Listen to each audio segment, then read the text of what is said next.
Muli po, bumabati po ako sa inyo ng isang mapagpalang umaga. Mapagpalang araw ng linggo sa bawat isa. Meron din po sa ating mga walang sawang sumusubaybay sa ating FB Live. Actually, ginagawa natin ang FB Live. Ilang taon na po? Maraming taon na. Nakalipas during pandemic po, yung FB Live lamang tayo nakakapag-share ng word. Pero praise the Lord po at patuloy po tayo ginabayan ng Panginoon Espiritu sa ating gawain. And also, of course, good morning po sa ating Panginoon. Morning! Morning! Blessed to bless. Living as agents or channel of God's blessing. Marami pong klaseng blessing. Of course, number one blessing is spiritual. Wala pong hihigit doon. Meron ding blessing na financial, physical blessings. When we say blessing means a favor. Blessing means it is a gift.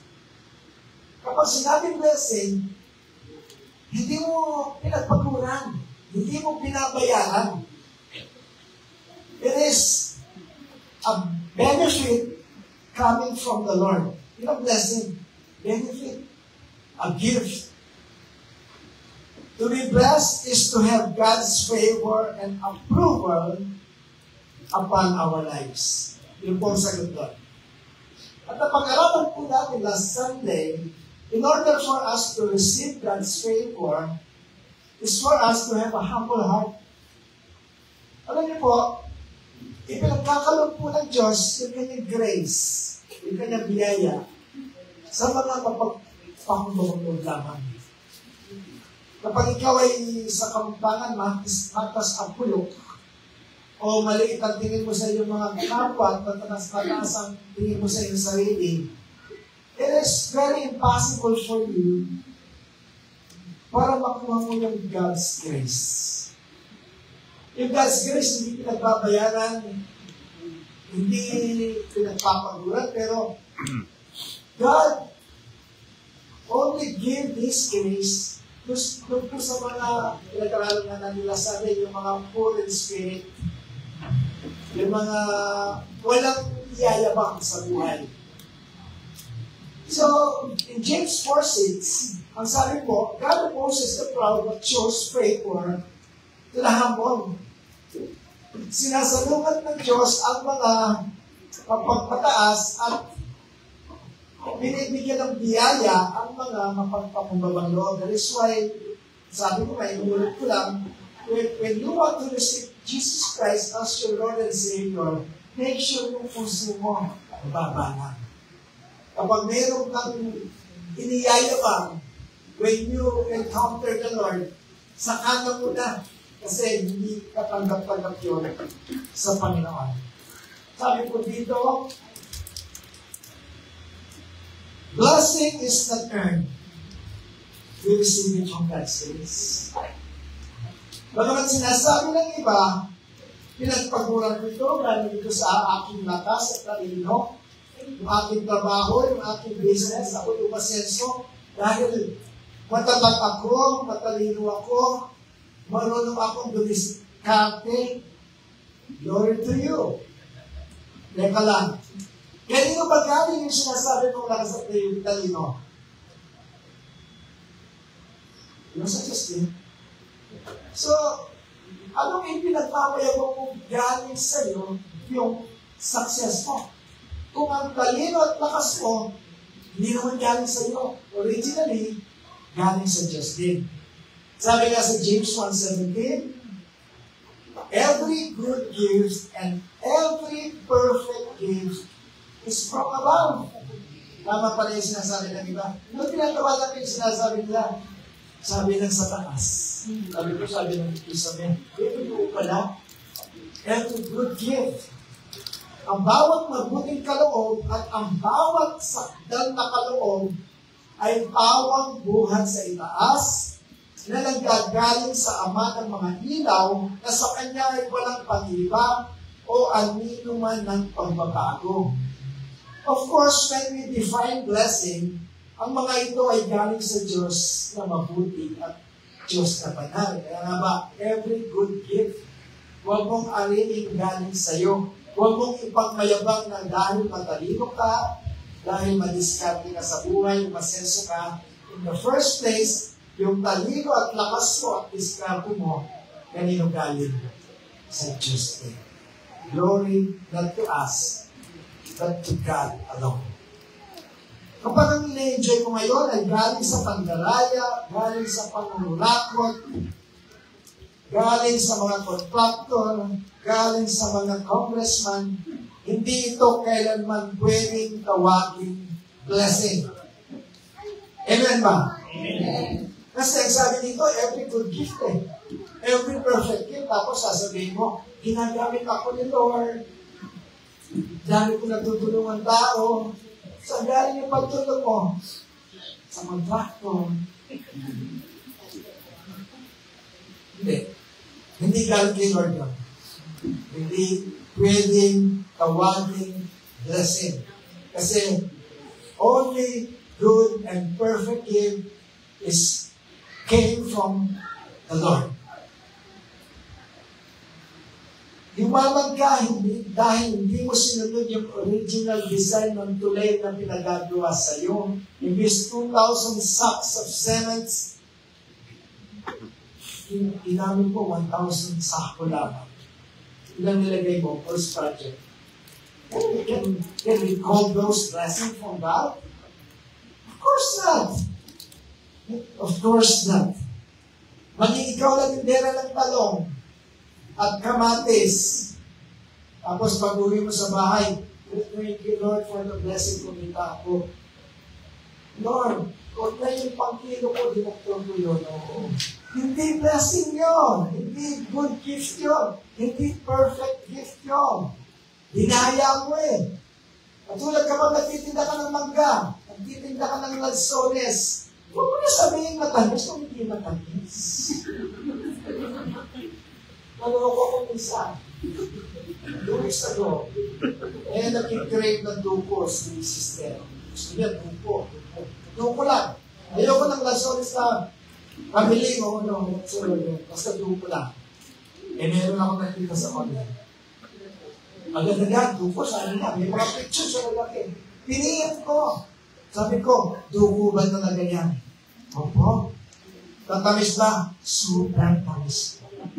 May dumating po sa amin, lasang ng sonis na may halong siguro lemon o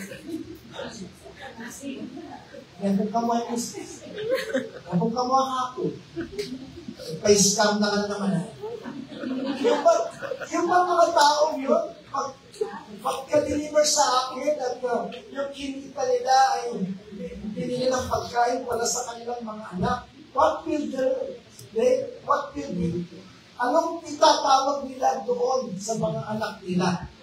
Yung pagkain. Galing sa Diyos? Hindi pwedeng galing sa Diyos. Kasi galing sa pandaraya. Can we call those blessings from God? Again, hindi po. What is God's purpose of blessing? Ito ba? Bless ako ni Lord para pa-bless lang ako. Hindi po. Hindi po. Laliman natin.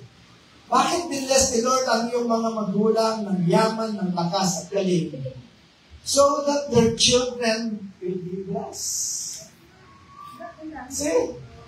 Sa iyong mga magulang pa lamang, binless ni Lord, hindi lamang para sa kanila, para sa iyo na ipanganak. That is why when you receive a blessing from God, huwag mo agad-agad isaksak sa isip mo, sa akin ito, sa akin lang. Only for me. Sabi dito, God blessed us so we become a blessing to others. So we become a channel of blessing. Think about this. Isipin po natin kung bakit tayo somehow mayroong mga blessing. Isipin nyo, bakit kayo nagkakaroon ng blessing? Ay, mga blessing. Di ba may mga taong ginamit si Lord to bless you? Yung basta-basta nakamit mo yan, hindi. May pinagdaanan yan. Mayroong channel yan. Bago nakarating sa iyong blessing, mayroong ginamit si Lord. Kaya nga ba, ikaw, ang sabi dito, next slide, blessing are not meant to be hoarded. Kaya nga ba ikaw, kapag hinuhoard mo yung blessing, tinatago mo yung blessing, paano po kung may taong ginagamit ka ni Lord dun sa mga taong gusto niya mag-bless din, hindi sila na-bless, kawawa naman.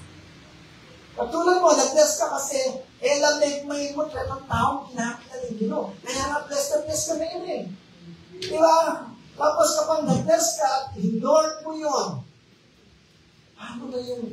Ginagamit ka lang pala ni Lord, paano yun? Hindi na yung mga yun. Paano naman yung gustong pagpalain din ni Lord sa pamamagitan mo? At kung iibigin mo ito at patuloy kang hindi magbibigyan, paano na po yung mga tao mo?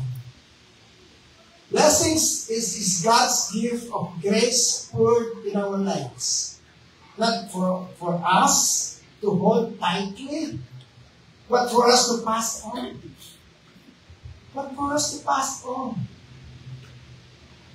Pasa-pasang blessing. We are blessed to bless. Sabi mo sa katabi, we are blessed to bless. Amen. Nakarinig na ba kayo ng unexpected blessing? Maraming blessings. Yung sobrang bonus, ay in-expect ko, 30 month lang. Ba't merong 14 month? Diba? Mag-iisip ka eh, para saan ito? Bakit bigla-bigla na lamang merong nag-send ng Gcash? Wow, hindi ko alam kung kanino mo galing ito. Anong inisip mo agad? Mali. Hindi. Inisip mo agad? What is my yun? Anong inisip mo agad? Kapag nakalisip ka ng unexpected blessing, yung cellphone ko. Pagbili na ako ng iPhone 18, diba? Wala pa mga 18. Hindi. To tell you the truth, hindi po. Bili ka na sobra para pagbili ng bagong cellphone, bagong car, hindi po. Nagpasobra si Lord kasi gusto niyang gawin ng daluyan ng kanyang pagpapala sa ibang tao. Makikita naman ni Lord sa iyo eh. Paiisip naman kung sino yun eh. Huwag ka lang maklakan at bulag-bulagan. Nasa isip mo yun eh. Please. Sabi ko na lang. Wow! Pakinggan mo yung dinilig ka naman ng Espiritu. Or it may be a ministry. Diba? Uy, bakit ba? Bakit mo pera ngayon? Nagkawawa naman sila. Tikit-tikit. Ang init-init sa sermon sa Christ Ministry. Nagpambili ka ng lobe, bahay. Ilipat mo sila. It may be a ministry. Or baka may sobra for us to be used by God para sa kanyang gawain. Amen po ba? Amen. Kung minsan hindi tayo pinagpapala, kung bakit. Kasi kapag meron tayong higit sa dami, nagiging katulad tayo nito. Dam. Yung dam, kapag bumuhos ang tubig dyan, merong gutter sa ilalim, merong downspout na ito. Kapag bumuhos ang ulan dyan, hanggang dyan na lang yung tubig, hanggang dyan na lang yung blessing. God doesn't want us to be a drum. Anong gusto niya maging tayo? Ito. Downspout. Para maging alulod. Hindi para maging drum. Kasi yung alulod po, continuous yung tubig. Amen po ba? Amen. Maraming mararating. And to think, kaya siguro siguro nananatiling stagnant o hindi umaalagwa ang buhay dahil hindi umiikot ang flow ng blessing sa ating buhay. Nakaganon tayo eh. Walang makapasok, walang makalabas. Kaya nga, hanggang ito na lang. 1,000? Hanggang ito na lang. After 5 years, 1,000 pa rin. Hindi na babawasan, hindi na dadagdagan. Subukan mo buksan. Try. Yung mga taong pinaiisip ni Lord, puntahan mo. Ewan ko lang kung hindi ibalik nyo ng CCTV umahabang. Amen po ba? Sabi mo sa 2 Corinthians 9:7, hindi yan. 2 Corinthians 9:7, ang binasulat, each of you should give what you have decided in your heart to give, not reluctantly or under compulsion. For God loves a cheerful giver. Sabi ko sa Tagalog, ang bawat isa daw ay magbigay ayon sa ipinasya ng kanyang puso. Hindi mabigat sa kalooban, ay mga pilitan. When you give, bukas puso po, bukas kamay, bukas isip, bukas kamay, lahat-lahat. Lahat-lahat. Hindi yung, ba't ko ginawa yun? Ba't ko ba naibigay yun? Kasi Lord, hindi ko lang kung ibabalik nyo yun. Huwag po ganon. When you doubt, hindi ibabalik. Kailangan walang pagdududa. At sabi nga dito, hindi mabigat sa kalooban o dala ng pangangailangan. Bakit daw? Sapagkat iniibig ng Diyos ang nagbibigay ng masaya. Huwag kang, pag nagbigay ka, kailangan masaya ka kasi masaya yung pinagbigyan mo. Hindi dahil masaya ka nakapagbigay ka, hindi. Masaya ka dahil sa taong binigyan mo. At makapagpasaya ka eh. Yun po ang true meaning ng giving. Nothing about us.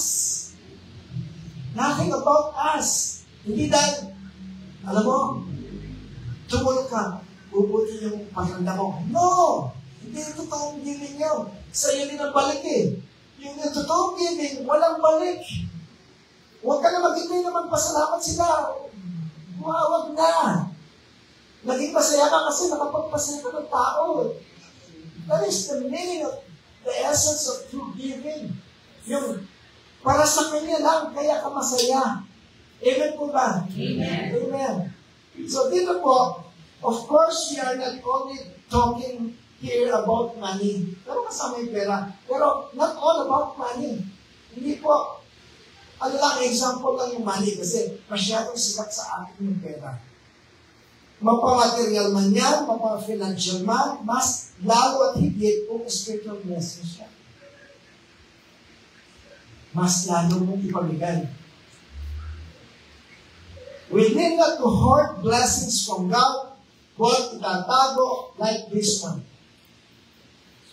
Sabi dito, marami na po dito, siguro mga 2 days na lang, uhulihin na ang Panginoong Jesus. Huli na siya ng mga eskriba at pariseo. At ito po yung habilin ng Panginoon sa kanyang mga disipulo. Siyempre, magbibigay na siya ng mga huling habilin. Ang sabi niya, as you go, proclaim this message. Yun lang ang habilin niya. Feed my lambs. Feed those souls. Sabi niya, this kingdom of heaven has come near. Sabi niya sa mga disipulo, humayo kayo at ipangaral niyo at sabihin malapit na ang kaharian ng langit. And so during this time, marami ng pagpapalang spiritual at tinanggap ng mga disipulo. Siyempre, matagalan nila kasama ang Panginoon eh. During that time, una sila. Kaya nila, kumbaga sa fruit, hinug na para mag-share ng gospel. Para kumatawan kay Kristo kapag nawala na si Kristo. So dito nga, inutusan sila ng Panginoon, humayo kayo para magpahayag ng salita ng Diyos. They have been blessed by God with so much wisdom to bless other people too. Kaya nga ba, ang sabi dito sa verse 8, ang sabi ng ating Panginoon, heal the sick, raise the dead, cleanse those who have leprosy, drive out demons, freely you have received, freely give. Sabi sa Tagalog, pagalingin niyo ang mga may sakit. Pinuputos niyo sa mga malagad kasi in-empower na sila eh. Kung nakakapagpagaling ang ating Panginoon, nakakapagpagaling na rin yung mga disipulo. In-empower na sila. Kung kayang buhayin ng Panginoon ang mga patay, sila rin. Kung kayang palayasin ng Panginoon ang mga demonyo, yung mga nasasaliban, sila rin. Na-empower na sila. Pero ang sabi dito ng Panginoon, tinanggap ninyong walang bayad. Ibigay ninyong walang bayad. So, nagbayad ba yung mga disipulo sa Diyos, sa Panginoon, nang binigay sila ng wisdom?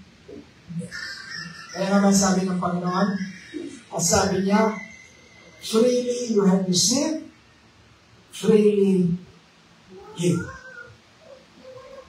Alam niyo po, ito, matagal ko na pong hindi sinishare yung mga bagay nito. Ay, kasi yung pinapakilaman yung ibang mga kagaya natin. Pero mababanggit ko lang po. Ang inyong lingkod po ay hindi bilib sa mga preachers o lingkod ng Diyos kuno na may mga malalaking mansions. Mga helicopters, maraming bodyguards, while ang mga members ay naghihirap. Hindi ang bilib sa kanila. Alam niyo ba kung bakit? Pwede naman sila magkaroon ng simpleng pamumuhay. Oo, marami tinatanggap na offerings. Marami silang tinatanggap ng mga honorariums, mga sweldo ng church sa kanila. Pero, kapag sobra ang tinatanggap, hindi mo ba pwede yung pamilya ng helicopter tawagin mo lahat yung mga members na walang bahay, walang matirhan, walang damit, walang makain. Ibigay mo sa kanila. Pwede mo naman gawin yun eh.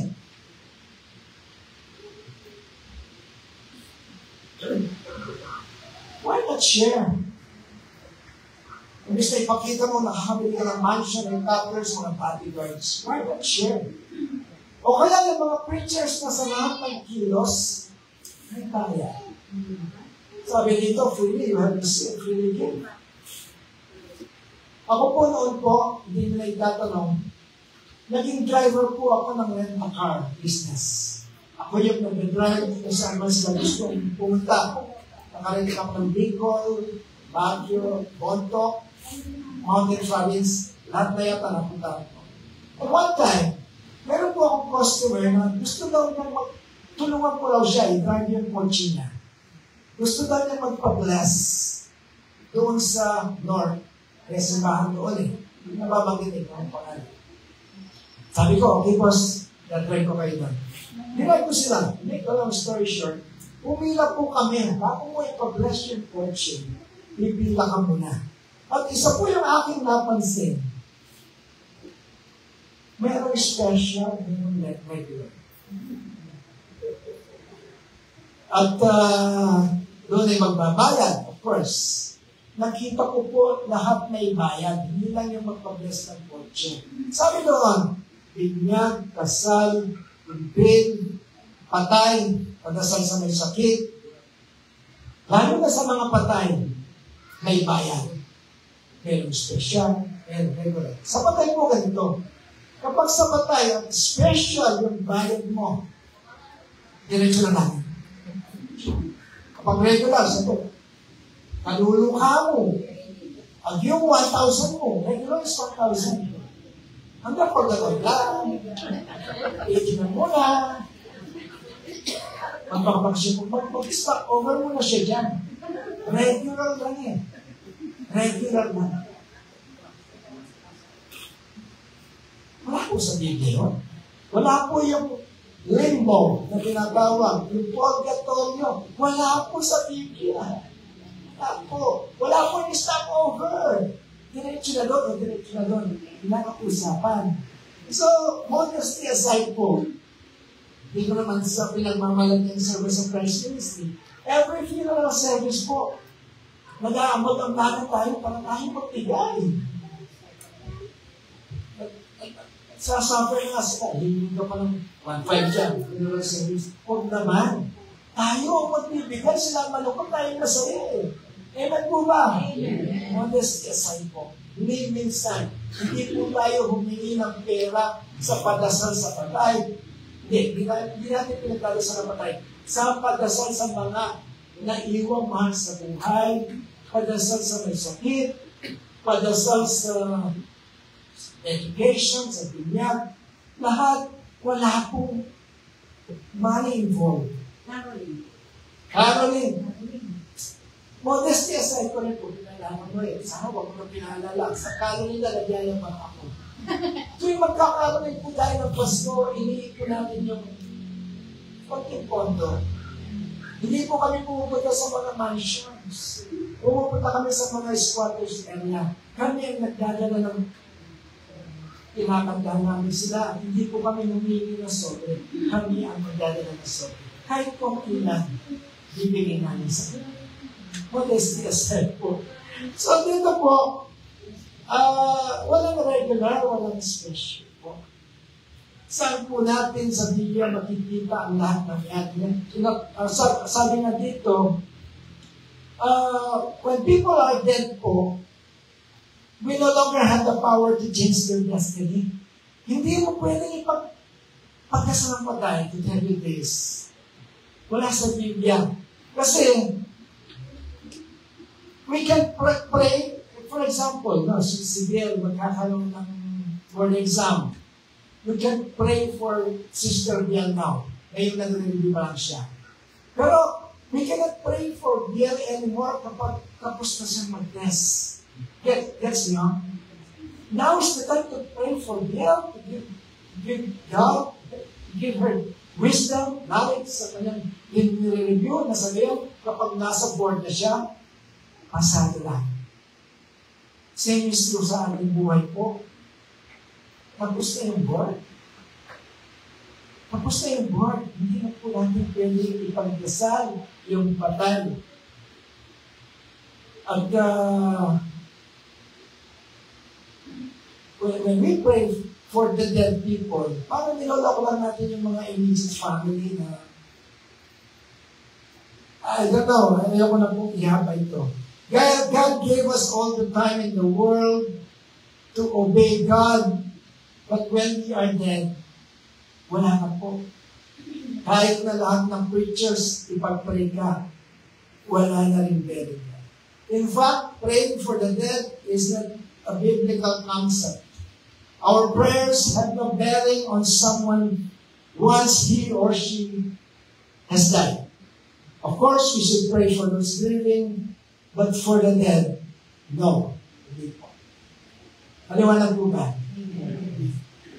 Sabi dito, inuulit ko, freely you have received, freely give. Tinanggap ninyong walang bayad, ibigay ninyong walang bayad. Kung ang vision mo is to get rich, huwag ka nang magpastor. Huwag mo na gagamitin ng Diyos at ang salita niya to gain wealth. Kasi magiging accountable po tayo doon. Pag-business na lamang, pag-abroad na lamang, o kahit ano pang gusto mong pasukan, huwag na pong pastor para yumaman. May accountable po tayo doon. Sabi nga dito, freely you have received, freely give. Ano-ano po yung mga tinanggap natin libre galing sa Diyos na walang bayad. Pero wala pa. One is life. Nagbayad ka ba nung may pinanganak ka? Sino po ba dito magtaas ng kamay yung nagbayad nung may pinanganak siya? Nangyari mo, nagbayad. Actually, ikaw, hindi naman hospital. Alam ko kung saan ka pinanganak. Handa lang suwan mo. Alam mo, bayad dito. Pero kanya, umutang ka pa. So, walang bayad yung buhay. Walang bayad yung buhay. Every breath is a gift.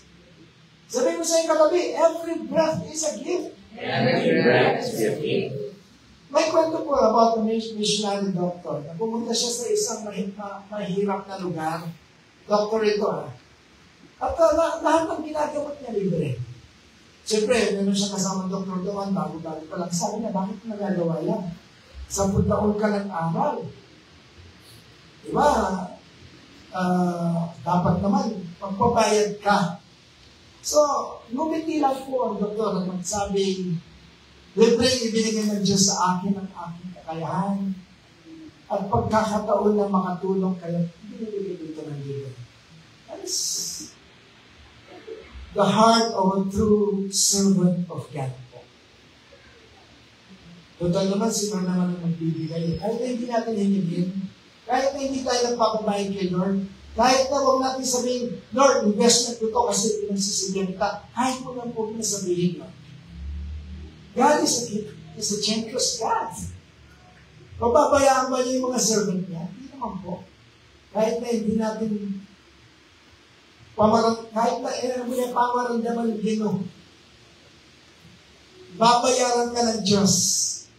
Babayaran ka ng Diyos. Pero huwag naman natin direktang hilingin sa Kanya kasi when we serve the Lord, libre po kasi binigay niya sa akin yung talent, yung wisdom, yung strength, libre din Pati yung life, libre din Ano ba yung isang tinagat natin walang bayad?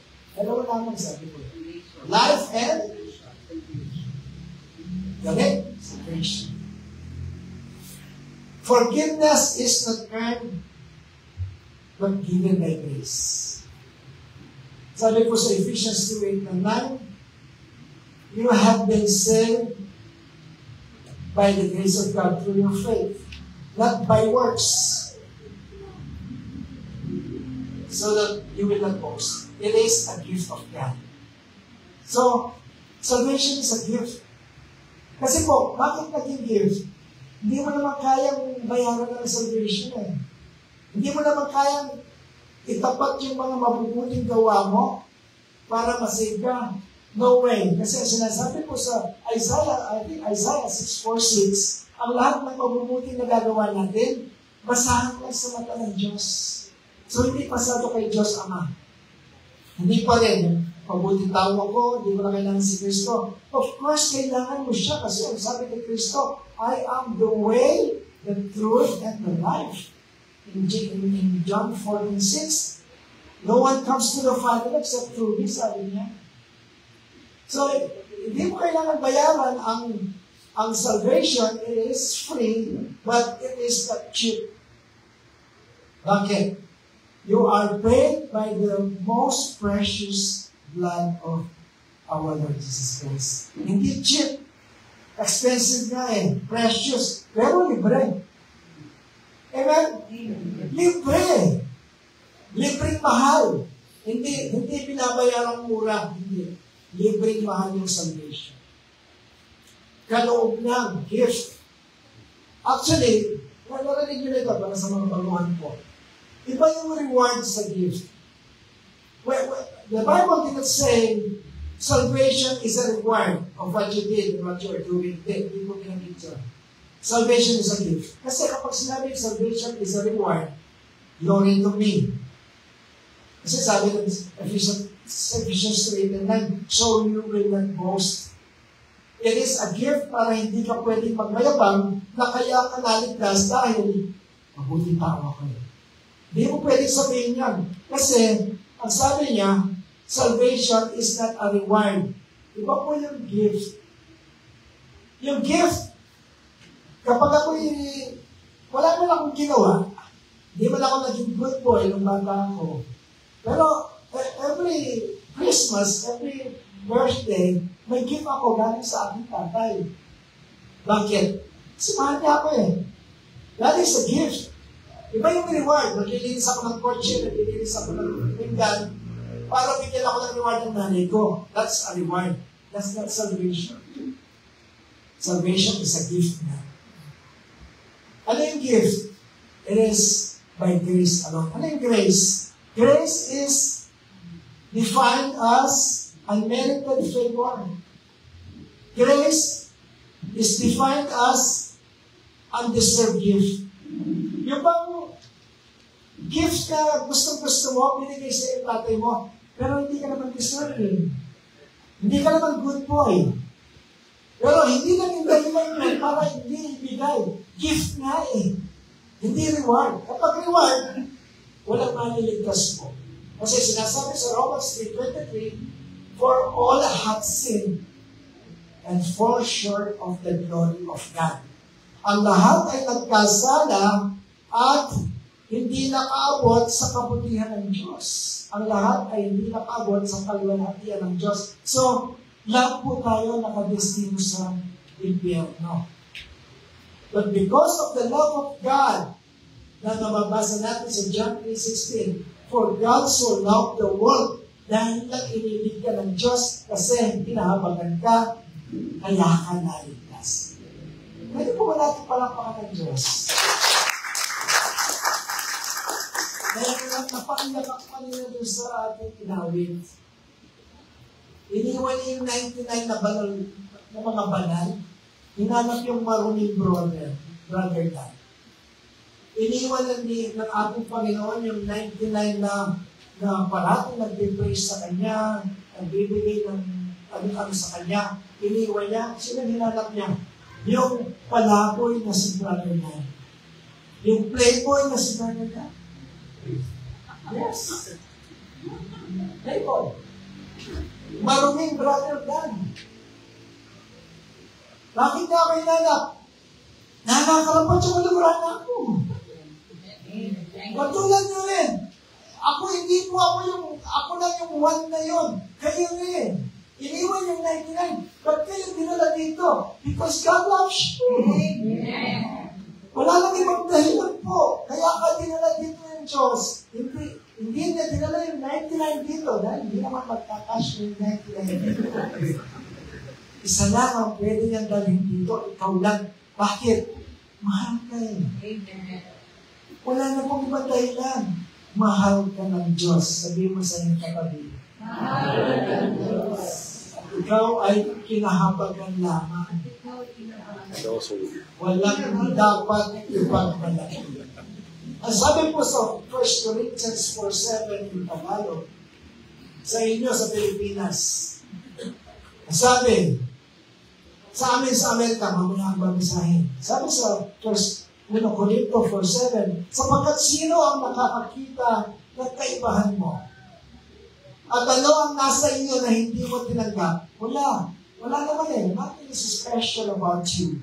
At kung tinanggap mo, bakit mo ipinagmamalaki na parang hindi mo tinanggap? Ibig sabihin, bakit yung pinagmamalaki yung parang hindi tinanggap yung salvation mo? Isa ka sa mga tumanggap nito dahil isa ka sa mga minahal ng Diyos. Nothing to boast. Walang dapat ipagmayabang. Kaya nga ba kanina, yung introduction ko, sabi ko, lahat ng tatanggap ng grace, yung mga mababang loob lamang, yung handang isurrender kay Lord, handang i-admit na they are sinner, handang ipamukha kay Lord na, Lord, hindi ako mabuting tao. I need a doctor to cleanse me. I need a God to forgive my sins. I need a Lord and Savior para i-redeem ako dito sa mga salanang kalalagayan ko. And that is, yun ang hinahanap ni Lord para ibigay yung kanyang grace. Hindi yung mabuting tao ko, I do not need Jesus anymore. Gets me po? Opo, yun po talaga.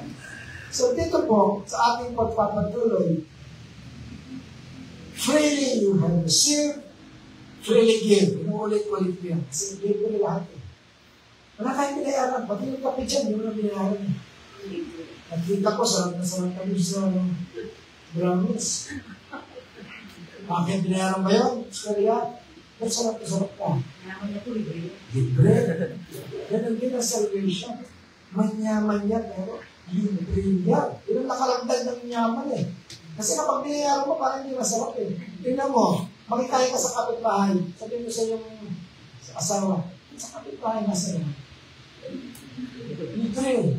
Diba? So, because God gave freely, we must share freely po. Huwag na isipin yung pera. Huwag na yun. Huwag na po. Yung inyong pastor, pinagmamalaki ko, meron po ako 1,500 pesos monthly. I am proud to say. Pero, nung bulol po ni Margaret, nanliit ako. Meron pong isang pastor's wife lang na doon. Bisita mo sisters. Sabi niya sa akin, alam mo yung pastor namin? Ano po? Ako po may 1,000. Meron siya 35,000 a month, meron pa siyang pakotse, meron pa siyang babahay. May palong, magmula akong nabog. Pero Ali, I have Jesus. Mayaman ako sa Diyos. Mayaman ako sa Kristo. Yung 1,500 ko, dami nararating mo. Share ko pa. Oo, dami nararating yun. Praise the Lord. So, ministry is never for selfish gain po. Kalimutan ko, kapag ikaw ay meron kang iniisip for your hidden agenda, iwan mo yung ministry o business ka. We don't serve for applause. Kung gusto mo sumikat, huwag na magpastor. Huwag na. Sumali ka sa Pilipinas ka pala ko. Sumali ka sa mga ganyan, sisikat ka. Pero magpastor ka para sumikat, hindi po dito yung lugar mo. Not for recognition or for profit. We serve because God first served us. Hindi man mabuting sabihin, maganti lang naman tayo kay Lord. Nauna na siyang mag-serve sa atin. Nauna na siyang nagmahal sa atin. In 1 Peter 4:10, sabi po, each of you should use whatever gift you have received to serve others. May oras pa. May oras pa para mag-picture making mo. As faithful stewards of God's gifts. Sabi po sa Tagalog, wala sa Tagalog. Kung paano ang bawat isa ay tumanggap ng kaloob, hindi mo pala sa Tagalog. Ipaglingkod ito sa isa't isa bilang mabubuting katiwala ng masaya ng biyaya ng Diyos. Bilang mabuting katiwala lamang. Kasi kaya bawat tayo tinawag na kumakatawan. Tayo kumakatawan kay Kristo na ngayon. Kasi wala na si Kristo eh. Nasa magkapiling na yung kanyang Ama. Sino yung kanyang iniwanan? Tayo kumakatawan, sabi nga ni Sister Iskaya. Ismaya. Kanina. Sabi niya, kahit na ako, hindi pumunta ng Bible study, sabi niya, nasa Senate naman ako, nasa isang lugar naman ako, at ako bilang ambassador of God. Sabi niya, yes, we are ambassadors and witness of God. Nung umalis na siya, tayo yung iniwan niya para magpatuloy, para mapalaganap yung kanyang gawain, para maraming makakilala sa kanya, marami ang tumanggap ng kaligtasan. Kapag ilagay mo sa bulsa mo yung kaligtasan, paano na yung mga tao na gustong iligtas nila na gaya mo? Kapag nagano ka, yung nagpagdilidami ka sa buhay, business na muna, saka na yung pag-share ng Word of God, paano sila na mga ligaw din ng mga tupa na gaya mo, na nais din abutin ng Diyos ngayon? Paano na sila? In closing, let me share to you one of the meaningful parables of our Lord Jesus Christ. Madali lang po ito. Actually, mahaba ito, Matthew 28:40-30, pero ikikwento ko na lamang po, huwag na natin basahin. Sa talinhaga, ang amo ay maglalakbay po. Yung amo dyan, nakaupo yata, mag-abroad. Siguro, pupunta ng Disneyland. Sabi niya dito, kayong aking mga katiwala, mga alipin. Iiwanan ko kayo ng talento. Talento po yung tawag doon, talents. Pero may spiritual meaning po yung talents. Iiwanan ko kayo. Yung isa, iniwanan niya ng, I think, 3 talents. Precious yung talents na yun, ha? If you're, Bible scholars saying, 1 talent is equivalent to 1 heavy silver na nagkakahalaga po nung panahon niya ng 600 denaryo. Alam niyo kung magkano yung isang denaryo? Ano yung minimum wage ng mga laborer ngayon? Minimum, pinaka-minimum na sweldo. 500. Exactly. Yung 1 denaryo, 700. More, or 500 na lang. Times 600 mo. Ang laki nun. Times 600 days. Hindi na, alam mo, kwentahin. Siguro, pag-uwi yun, kwentahin. Yun ang isang talent. Yun ang binabagit dito sa parable of the talents. Yung isa, iniwanan niya ng 3 talents. Ibig sabihin, 1,800 dinari. Dinari yun. Ang laking pera nun. Expensive. Yung isa, iniwanan ng 2. Yung isa, iniwanan ng 1. Hindi magkakapalit. So, dito po, yung isa po, ginamit niya yung dinari niya. Yung 2. Hindi na sayang. Nag-multiply yung dinari niya. Tumubo. Alam niyo yung ginawa ng isa? Yung ginawa ng isa, tinago. Nakakarinig tayo, ha? Diba? Ito yung pinag-usapan natin kanina eh. Yung nagtatago ng blessing eh. O, tinago niya. And then, nung dumating po yung amo, siyempre, babalik na siya, galing ang bulon, tinawag yung 3. Ang sabi niya isa, sinulawan, o magkano, nasan yung pinatago ko sa inyo? Ito po, yung 3 kong dinaryo, naging 6. Hindi na kayo sakto ko sa bilang. Para lang madilit. Sabi ng pangalawa, ito po yung 2 iniwan yung talent sa akin, naging 4. At yung isa, ikaw, nasa, sandali po, binaon ko po sa lupa. Ang sabi po dito, sabi dun sa 2, mabuti at tapat na ibig. Dahil sa ikaw ay naging tapat sa kakaunti, pamamahalaan kita ng marami. Sabi po dito, natuwa ang Diyos kasi 2. So, share the joy of salvation. Share the joy with me. Natuwa ang Diyos sa kanila. So, pinagpala po yung 2 niya kasi ginamit nila yung talentong ipinatago sa kanila. Nag-multiply. Kung i-relate natin sa ating buhay ngayon, sino po sa atin yung matagal ng Kristiyano pero wala kang buhay? Sana wala akong ganon kasi tayo ang pinarinig ng Panginoon dito po. Kailangan may bunga. Ayan tayo rin po yung panghuli. Ito po, ang sabi sa Matthew 25:30, ang sabi dito sa nagbago, at ang aliping walang pakinabang. Gusto niyo tawagin ng Diyos na walang pakinabang na Kristiyano? Hindi siguro, no? Hindi siguro. This is a wake-up call for all of us here. Ilang Sunday after Sunday, nakakarinig ka ng gospel. Ilang taong ka na bang nag-attend? 5 years, 10 years, 15 years?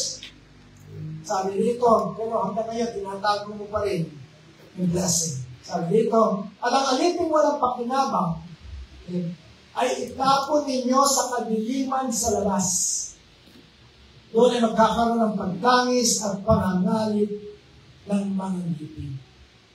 So dito po, ang bawat isa ay binigyan ayon sa kanyang kakayahan. Ang nasa ng Diyos ay mapapalago po natin ito. Hindi pagwawadas, hindi pangungupit, hindi pagtatago. Ang unang 2 alipin ay nagpakita ng kasipagan at pananagutan.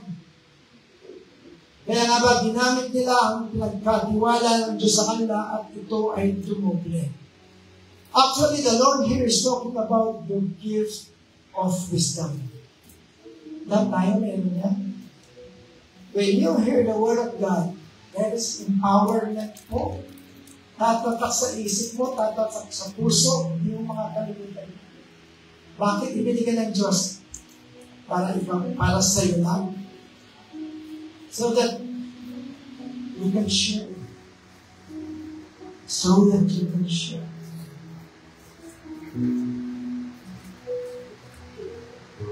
Katulad kaya ka ba ng 3 na nagtago ng kanyang talento sa lupa dahil takot at may kakamaran. O busy sa lahat ng bagay. Busy sa trabaho, busy sa pamamasyal, busy sa pagpapayaman. Pero tanongin mo, Kristiyano ka ba? Yes. Pero dito, sinasabi ng Panginoon, hindi po katanggap-tanggap sa Kanya kapag ikaw ay nagtago ng blessing. In Matthew 25:21, it says, sinabi sa kanya ng Panginoon, magaling, nulit lang kanyang kanina, mabuti at tapat na alipin. Naging tapat ka sa kaunting bagay, pamamahalain kita sa maraming bagay. Bibigyan ka pa. Pag pinakita mo tapat ka sa maliit na bagay, bibigyan ka pa ng sobrang pang bonus. Pumasok ka sa kagalakan ng iyong Panginoon. Kaya gusto ko sinabi marinig sa Diyos, parang araw. Well done, good and faithful servant. You have been faithful with a few things. I will put you in charge of many things. Come and share your master's happiness. Alam niyo po kung sino yung mga taong sinasabi palagi na ito tumanggap at nagkaroon ng mga bunga ng kanyang magiging Kristiyano. Matthew 7:16, in closing, dito po, ang sabi ng Panginoon, you will know them. You will recognize them by their fruit. Tumanggap yan, nasa ng bunga. Kasi, we are saved by grace through faith, pero hindi po patay yung grace na tinanggap natin. Hindi patay yung Diyos na nagbigay ng grace sa atin. Kaya nga ba, yung incorruptible seed na pumasok sa puso mo, when you receive the Lord Jesus, buhay po yun, nabumunga yun in due time. In God's perfect time. Tapos, sasabihin mo ngayon, wala pa akong buhay. Baka hinahandagan mo yung banal na spirito para mamunga ka. Baka lalabanan mo. Baka there is power inside you na nandun pa rin yung pagka-lordship mo. At it is the Lord Jesus ang itinuturing mong Diyos sa buhay mo. Only once you receive the Lord Jesus and receive Him as your Lord and only Savior, that is only the time that you will have fruit in your salvation. Good works are not tickets in going to heaven, but good works are tickets or passports. They are not tickets or passports, but they are fruit of the Holy Spirit that lives in your heart. They are your fruit of salvation. Nanganganak po yung kaligtasan na tinanggap mo. Huwag mong itago. Sabi mo sa iyong katabi, huwag mong itago. Amen. Napagpala po ba tayo? Palapakan po natin ang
Before I took away, you were singing.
isang paalala para sa atin kung ano ba yung ating estado bilang mga Kristiyano. How do we share the blessing to other people? Karamihan po, halos lahat, kapag ka narinig natin yung salitang blessing, unang pumapasok talaga sa isip is pera. Material na bagay, kaalmanan.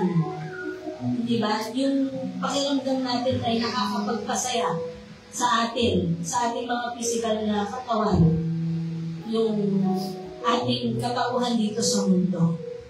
Pero as we go deeper, as we grow deeper in our faith in Jesus Christ, doon natin mas maiintindihan kung ano ba talaga ang blessing. Unang-una po sa lahat, sabi nga ni Pastor, there are two gifts, life and salvation. So kung iisipin po natin, we received life and we will end in death. And that is when we claim our salvation. Para po sa iba, maaaring kasama tayo. Pag bumalik si Lord, makiklaim natin yan while we are still alive. Ano po? Sabi nga sa Philippians 1:21, to live is in Christ and to die is gain. Additional lang po doon sa mga sinabi nila kanina. To live is in Christ. So, paano natin gagawin to? Sabi ni Ate Ria kanina, we have to be ambassadors of the Lord. Kailangan makita nila si Lord sa atin. Kung wala tayong monetary na kaya natin i-share, itulong sa iba, meron po tayong isang napaka-precious na bagay na pwede natin i-share. Panalangin. When we pray for our brethren, pag po tayo nagpa-prayer meeting every Saturday, we pray for each other. We do not just pray for ourselves. We pray for others. At alam po natin na tayong mga Christians ay mas malapit tayo kay Lord. Dahil sa tuwing nananalangin tayo, kasama dyan yung ating tiwala na bunga ng ating pananampalataya. Ano po? So, again, how to bless other people, not just by money. We pray for them. We share what we know. Maaari yung iba kinokondem, pinapersecute kapag pinabahagi nila sa Lord sa ibang tao. At least we did it.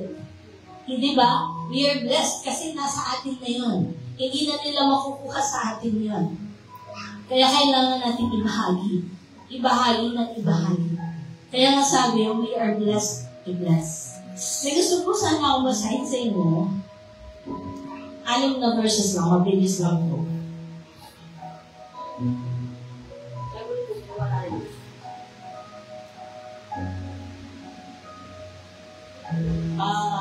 This is written by David po. This is a song of David. Pag pinakinggan po natin to, or kapag ikaw yung nagbabasa, mararamdaman mo na yung pinapanalangin ka na. So I'm going to read po. This is Psalms 20:1-6. May the Lord answer you when you are in distress. May the name of God of Jacob protect you. May He send you help from the sanctuary and grant you support from Zion. May He remember all your sacrifices and accept your burnt offerings. May He give you the desire of your heart and make all your plans succeed. May we shout for joy over your victory, and lift up our banner in the name of our God. May the Lord grant all your requests. Now this I know, the Lord gives victory to His anointed. He answers him from His heavenly sanctuary with the victorious power of His right hand. Again po, yung mga katagang, yung blessings na binitawan ni David dun sa Psalms na yun is for the anointed ones. Kasama po tayo doon. Sabi nga, pinili tayo ni Lord. Iniwan niya yung 99 para sa atin. So, ganun din po yung gawin natin. Ibahagi natin to, i-share natin.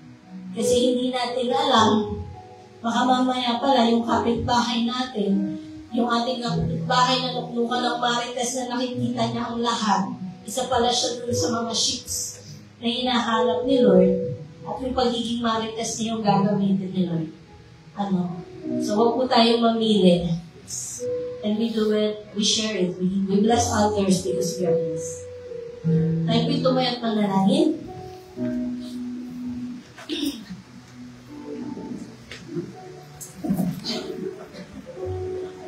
Hallelujah, Lord. We praise you, God, sa umaga po ito.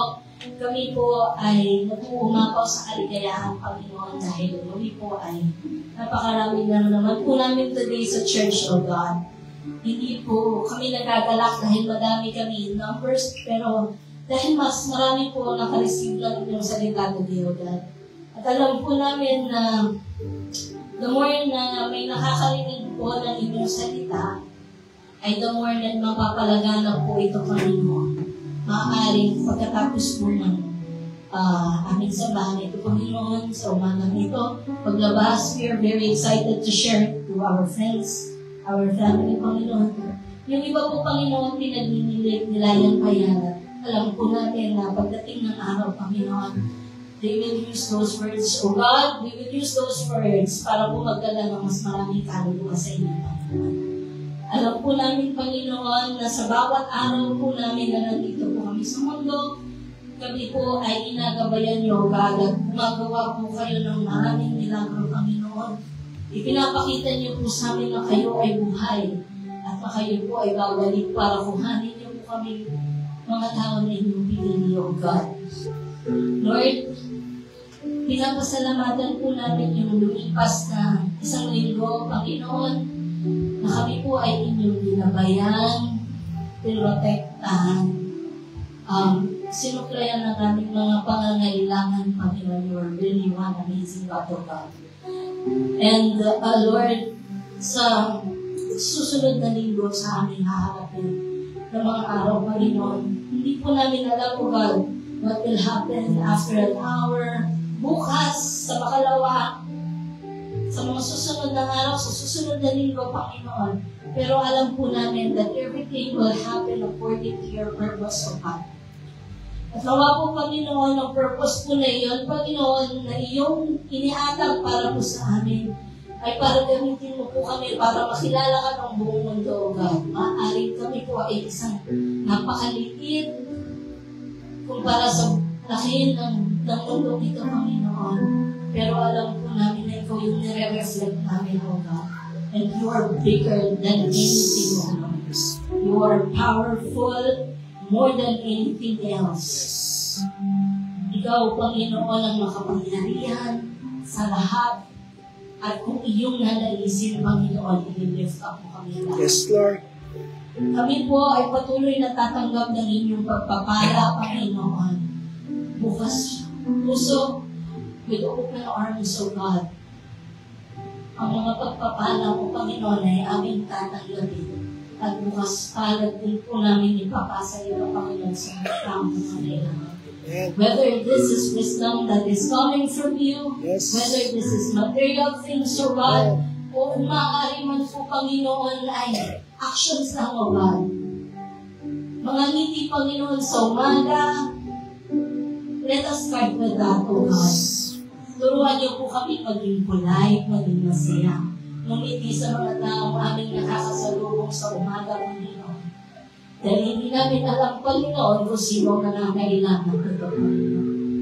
Gamitin niyo po kami instrumento ng inyong pagpapala. Channels of your blessings. Vessels of your grace, O God. Nawa po, Panginoon, ay mas maraming makaramdam ng inyong pag-ibig, Panginoon. And we claim to this day and the days forward, O God, na ikaw lang po ang makikita ng tao sa aming buhay, O God. Turuan niyo po kami, gabayan niyo po kami, O God. Yes. Lahat po ng aming gagawin ay para sa inyong glory lamang, Panginoon.